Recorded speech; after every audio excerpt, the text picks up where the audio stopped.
আসসালামু আলাইকুম। কেমন আছেন সবাই? আশা করি প্রত্যেকে ভালো আছেন। তো আজকে আমরা কথা বলবো ইম্পারেটিভ সেন্টেন্স নিয়ে। সো ইম্পারেটিভ সেন্টেন্স কাকে বলে আমরা প্রত্যেকেই জানি। যে বাক্য দ্বারা আদেশ, উপদেশ, অনুরোধ, নিষেধ ইত্যাদি বোঝায় তাই হলো ইম্পারেটিভ সেন্টেন্স। তো আজকে আমরা ইম্পারেটিভ সেন্টেন্স নিয়ে বিস্তারিত কথা বলবো। তো চলুন শুরু করা যাক।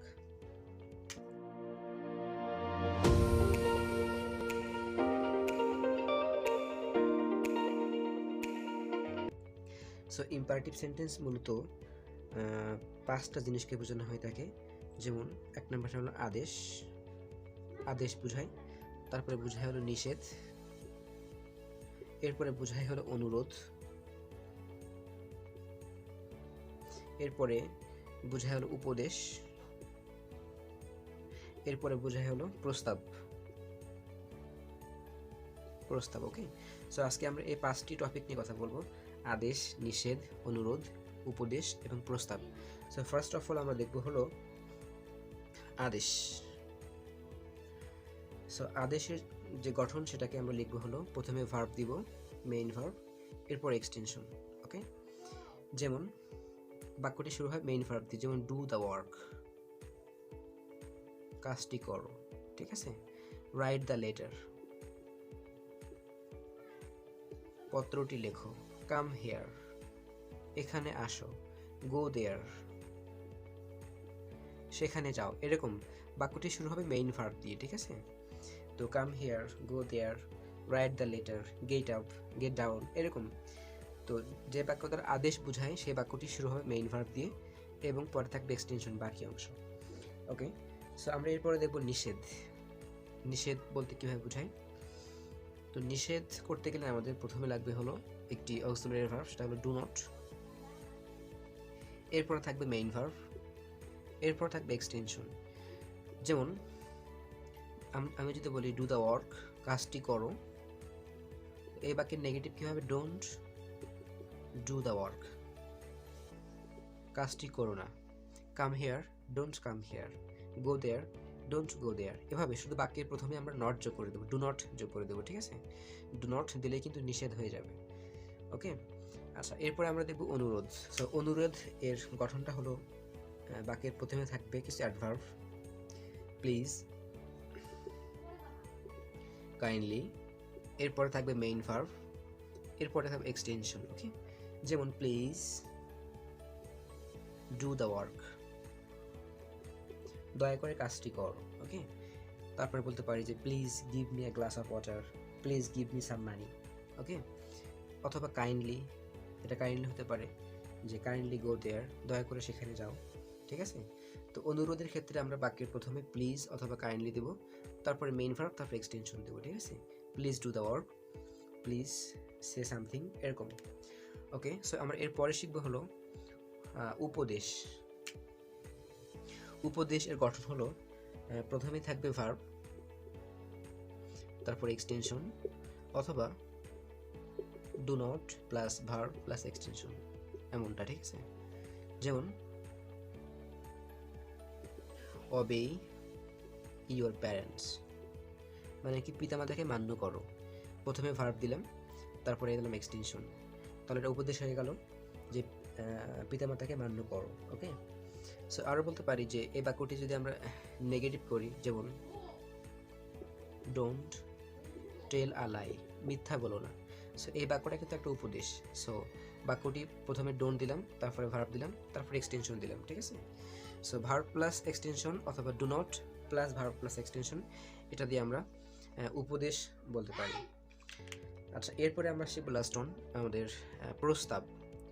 সো প্রস্তাব ব্যাপারটা গঠন হবে, আমরা প্রথমেই দিব লেট, তারপরে দিব অবজেক্ট বা অবজেক্টিভ ফর্ম যেগুলো আছে, যেমন মি, হিম, তারপরে হার, দেম। এরপরে যদি আমরা কোনো নাউন ইউজ করে থাকি তাহলে একটা নাউন লিখতে পারবো, এরকম এক্সট্রা এক্সট্রা। এরপর আমরা দিব ভার্ব, তারপর এক্সটেনশন। ওকে। সো এটা হলো গঠন।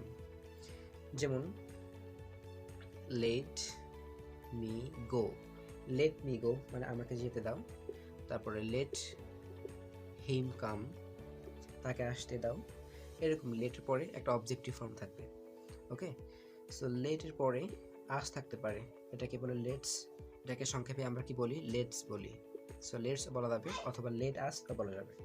So let's do the work, চলো কাজটি করি। ওকে ওকে, লেটস ডু দ্য ওয়ার্ক, চলো কাজটি করি। সো বাক্যে যদি লেট থাকে এবং সেই বাক্যটাকে যদি আমরা নেগেটিভ করি তাহলে কেমনটা হবে, যেমন লেট মি গো, এর নেগেটিভ কি হবে, লেট মি নট গো। তো এখানে মিটা হলো একটা অবজেক্টিভ বা মিটা হলো প্রোনাউন, কিন্তু আমরা যদি একটা নাউন ইউজ করি যেমন লেট রানা গো, মানে রানাকে যেতে দাও, তাহলে আমরা এখন নটটা কোথায় দিব, লেট নট রানা গো, এটা হবে নেগেটিভ। সো এখানে একটু খেয়াল করেন, এখানে মি ছিল একটা প্রোনাউন আর এখানে রানা একটা নাউন, তো এই জন্য কিন্তু আমরা নটটা ইউজ করছি প্রোনাউনের পরে, আর এইখানে নটটা ইউজ করছি নাউনের আগে। এটা খেয়াল করবেন, যদি প্রোনাউন থাকে তাহলে তার পরে নট যোগ করব, আর যদি নাউন থাকে তাহলে তার আগে নট যোগ করব, ঠিক আছে।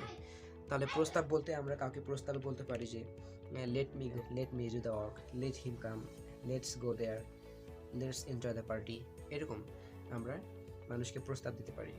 ওকে, এরপরে যদি লেট প্লাস অবজেক্ট থাকে এবং বি তারপরে ভার্ব 3 থাকবে, এটা অর্থ হবে দেওয়া হোক, দেওয়া হোক। সো এই বাক্যটা কিন্তু আমরা প্যাসিভ মোডে লিখতে হবে, এটা কিন্তু অ্যাক্টিভ না। সো প্যাসিভে বাক্যটা ইউজ হতে পারে যেমন late the book be written, এর মানে হলো বইটি লিখতে দেওয়া হোক। আমরা প্রথমে লেট নিয়ে আসলাম, তারপরে অবজেক্ট দেবো, দি বুক, এটা হলো অবজেক্ট, এরপরে বি দিলাম, বি, এরপরে আমরা একটা ভার্ব 3 দেবো, রিটেন। আমরা প্রত্যেকে জানি প্যাসিভে একটা ভার্ব 3 হয়। So let the book be written মানে হলো বইটি লিখতে দেওয়া হোক। অথবা যদি বলি লেট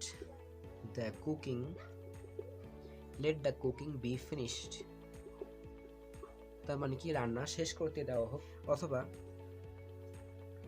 যদি আমরা নট ইউজ করি তাহলে নটটা আমরা এখানে দেব, let not the letter be written, তার মানে কি পত্রটি লিখতে দেওয়া না হোক।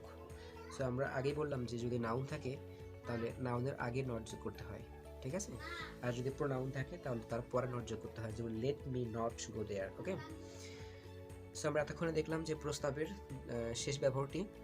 তো এই ব্যবহারটি অবশ্যই প্যাসিভ মোডে ইউজ করতে হয়, যে কোনো কিছু করতে দেওয়া হোক এই অর্থে। Okay, so let the book be written মানে বইটি লিখতে দেওয়া হোক, let the cooking be finished তার মানে হলো রান্না শেষ করতে দেওয়া হোক, আর let not the letter be written মানে কি পত্রটি লিখতে দেওয়া না হোক।